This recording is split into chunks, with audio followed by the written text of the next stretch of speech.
Don't trust what you think, just trust what you feel. Cause thinking's a crutch and you're thinking too much. Nous sommes à la galerie Sarah Gage. Sarah ouvre sa galerie aujourd'hui, le 2 juin. Et on va chercher Sarah qui est au fond de sa galerie.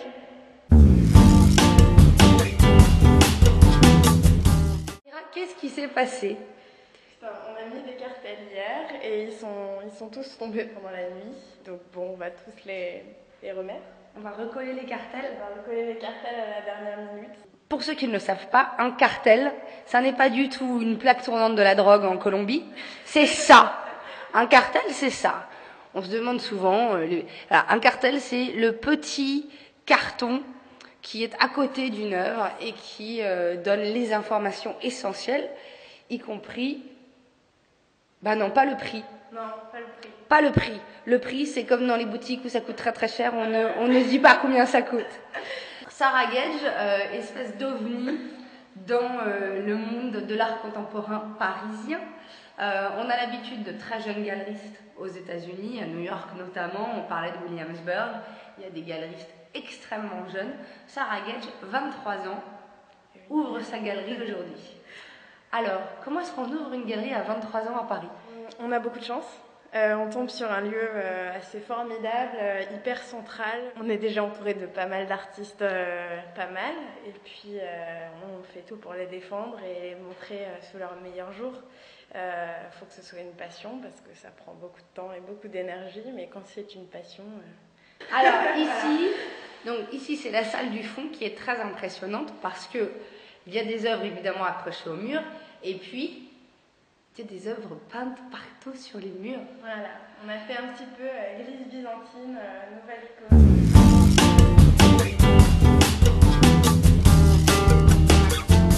Don't trust what you think. Ce qu'on aimerait avec toi aujourd'hui, c'est que tu nous promènes un petit peu dans les murs.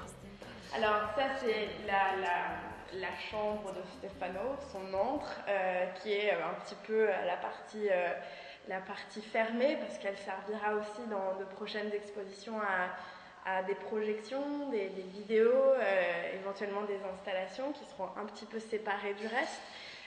Il a son petit couloir à lui, donc, avec une petite introduction en matière, des petits tableaux par rapport à ces énormes formats, disons, géométriques. Et finalement, on pense que c'est juste un petit motif un peu hypnotique, mais finalement assez répétitif. Le seul truc, c'est qu'on ne sait pas, il y a une espèce de relief, mais on ne sait pas du tout vers où l'intérieur ou l'extérieur, ce qui est assez récurrent dans son œuvre. Et on se balade un tout petit peu sur le côté de la toile et on voit il y a un bonhomme. Là est finalement l'occurrence un peu vivante et qui dit avec une espèce de sourire un peu narquois et presque effrayant puisqu'on voit vraiment toutes ses dents un peu diaboliques, qui dit oui, donc force, ligne de force, tout est embrouillé, on ne sait plus où on est. Et donc la vie est un état du cerveau, une condition, enfin une maladie du cerveau d'ailleurs, puisque condition en anglais, ça veut aussi dire maladie, enfin état pathologique. Ça c'est un peu comment je fais ça. Et donc l'état pathologique de ta vie à toi, à l'heure actuelle, alors que tu t'apprêtes à ouvrir ta galerie, parce que le vernissage c'est ce soir. Ouais, je pense que je suis vraiment au niveau cerveau assez limite. Hein. On est vraiment au bord de la maladie mentale. Je suis complètement hystérique, absolument flippée, mais très heureuse. Je pense que là, maintenant que tout est plus ou moins fait et que les choses vont arriver, hier c'était un peu une veille d'examen. Aujourd'hui, vraiment, je savoure quoi. Que ça marche ou que ça marche pas, je fais ce que j'aime et je suis très contente de le commencer. Voilà. Elle est philosophe, cet enfant, elle est philosophe. Et donc on continue, Sarah. Et là, on a un tout autre espace. Oui, ici c'est... En fait, on a fait l'expo à Rebrousse-Poil. On commence par la première pièce qui introduit Geneviève Gauclerc, qui est donc l'artiste exposée dans cette salle.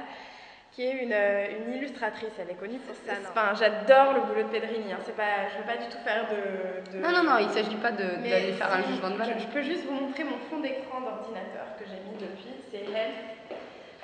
Ce que j'adore, c'est que c'est ce boulot sur la beauté. Et il y a beaucoup de chirurgie plastique, de la viande, des totems de beauté de différentes cultures, des seringues, vraiment des machines de partout. Et je trouve que c'est un des boulots les plus puissants et justement fébriles.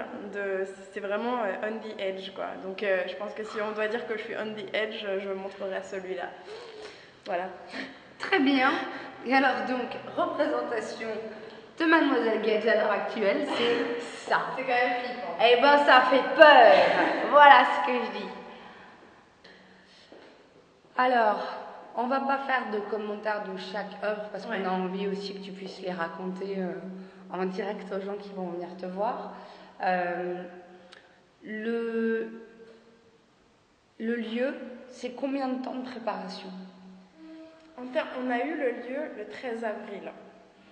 Donc voilà, il y a eu une espèce de course avec des travaux, parce que bon, c'était une librairie, quoi, donc il n'y avait pas de vitrine, tout était bouché, on a créé des murs, et on a voulu vraiment que ce soit une galerie white box, quoi, c'est-à-dire on n'amène absolument rien qui puisse nuire à la compréhension des œuvres qui doivent parler pour elles-mêmes, et je pense qu'elles parlent très fort pour elles-mêmes. Quand on parle d'œuvres contemporaines et de façon de les exposer, on parle de cette chose hors du monde qui est le musée, la galerie, vraiment sans obstacle, sans décoration.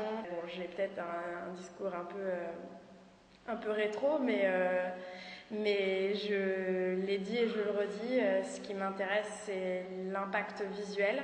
Il y a beaucoup d'idées derrière, il y a pas mal de concepts, mais il faut que ça vienne directement au spectateur. Il ne faut pas que ce soit écrit sur le cartel et qu'ils disent « Ah oui, c'est ça qu'il a voulu dire ».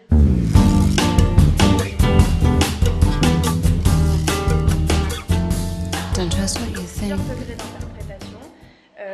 Suivant ce qu'on veut comprendre, on peut aussi comprendre plusieurs choses plus ou moins superficielles ou profondes en fonction de son état, de son humeur intellectuelle et son envie de capter la chose. Mais je pense qu'elles parlent, ces œuvres. Donc c'est pour ça que je suis assez fière de les montrer aujourd'hui. Voilà, donc je suis très contente. 'Cause thinking's a crutch and you're thinking too much. You get so confused. Merci beaucoup et à bientôt. À bientôt. Au revoir. Bonne chance. On va croiser les doigts. Just trust what you feel.